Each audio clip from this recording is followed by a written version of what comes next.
Hey, what's up guys? My name is Chase Harrington. I'm a recovering perfectionist when it comes to creating content.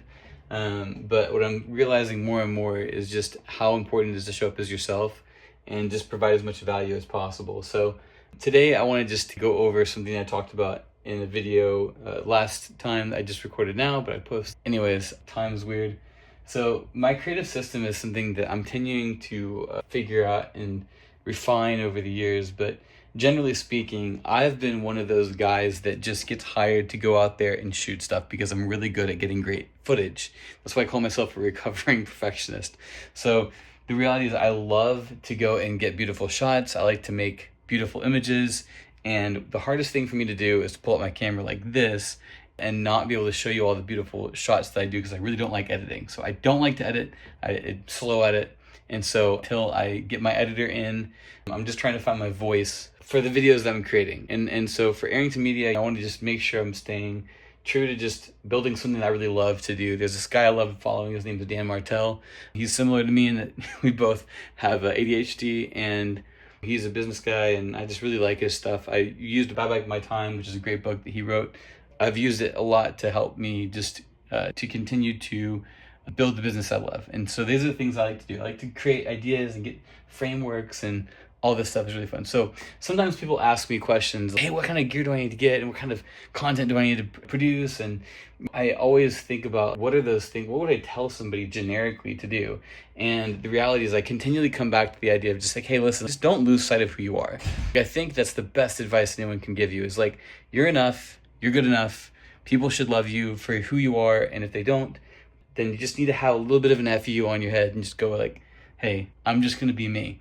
So I think a lot of times whenever you're concerned about content, it's really not just that you're concerned about creating content, it's really you're more concerned about getting yourself out there. And that's scary. It's scary for anybody. So here's some things though to think about when you are thinking about your content and really where it should live. So my name is Chase Harrington. I have a company called Arrington Media. It's a business that I've had since I was 22, and it's been a great business for me. I've really enjoyed it. I've got to work with a lot of great companies like McLaren, Garden and Gun, Sam's Club, Boston Consulting Group, just tons of people. Literally, I've met pro golfers, I've met celebrities, I've gotten to be in the Hollywood scene a little bit. I got to be in a movie with Christian Bale, and literally that movie had everybody in there.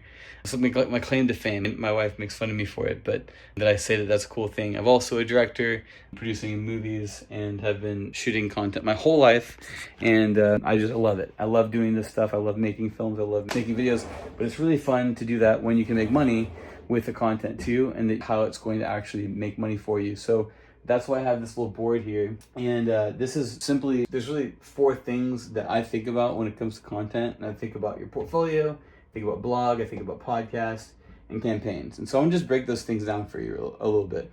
So the first one is portfolio, and portfolio is just being able to show what you do. If you go to our website, Arrington Media, you're gonna see a bunch of our portfolio. You'll see some of the best pieces that I think that show the versatility of what we can do, the kind of content that we've created, and then in the future we'll have the results that we've been getting for our clients, which is something that's super exciting. I can talk to you about a little bit later, maybe in this video, or you'll just I'll put it in the description.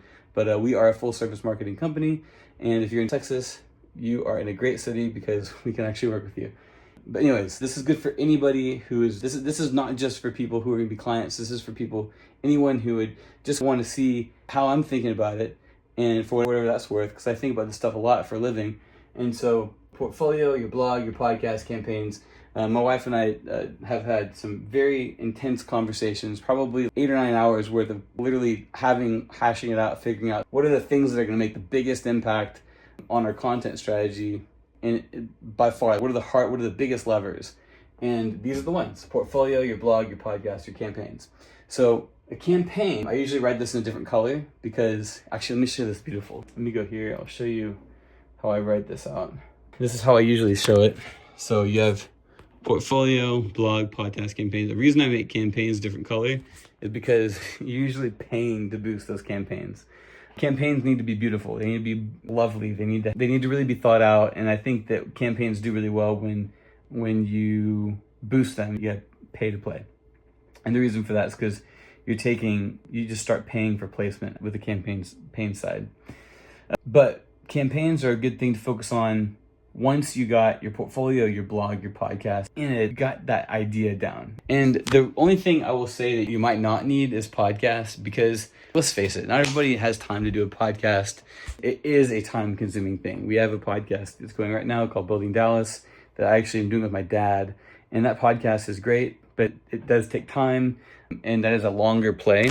But you can do something super simple, just as simple as setting up, I know it sounds crazy, but setting up a webcam and inviting people into a chat and doing some Zoom calls and just sending it off and just paying to get that edited every week.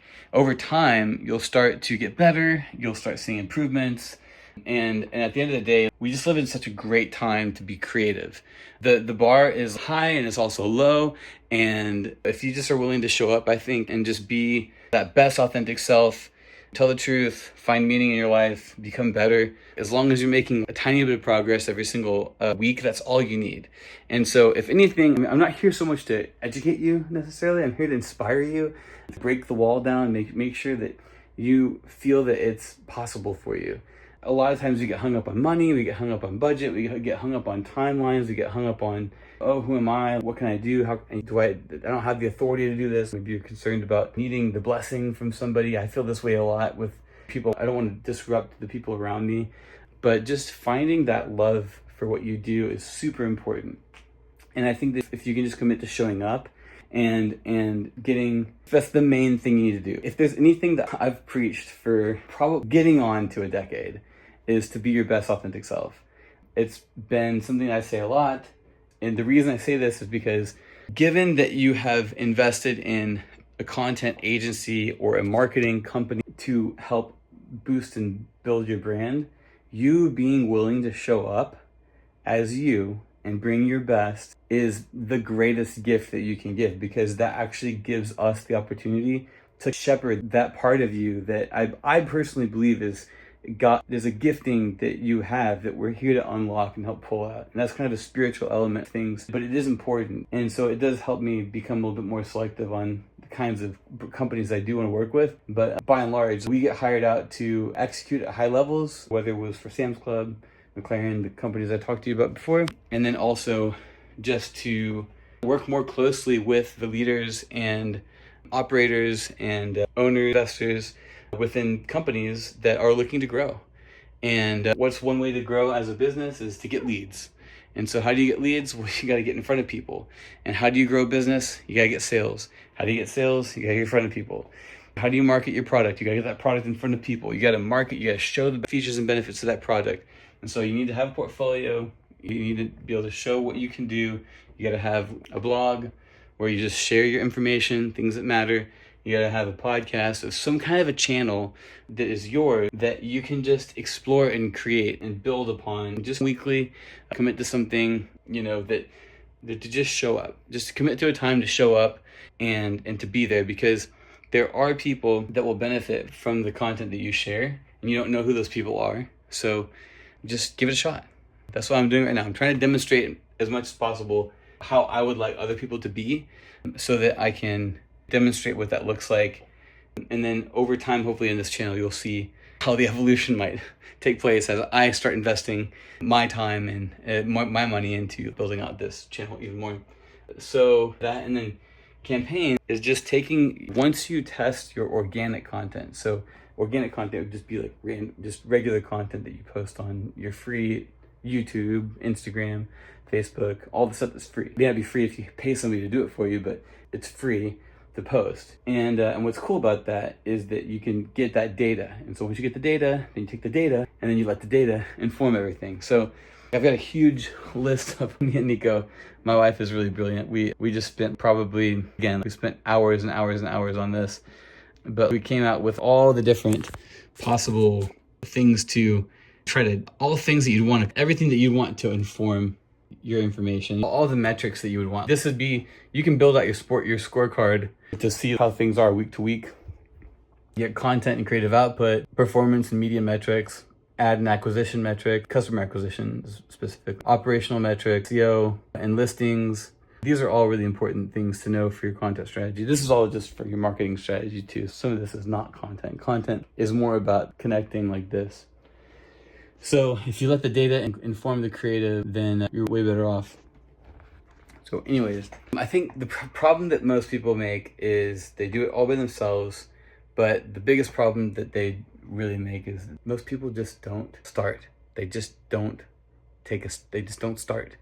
And starting is the biggest thing to figure out. And so having somebody to believe in you and having somebody to help spur you along is really helpful, but you need to be that for yourself. And so anyways, here's your creative system. Here's the 4 things that I think will make an impact. But my bonus tip, and actually the main purpose of the video, I guess, is to just remind you, hey, you're enough, and the value that you have, you need to feel valuable. Whatever you're doing, if you're doing something good for the world, you should feel something good about that. I don't have time to go into a full gospel presentation, but we are in a broken world. But that doesn't mean we can't do good, and we can't do something kind. And so showing up for people and pouring into others and trying to benefit others can be really helpful. So God bless you.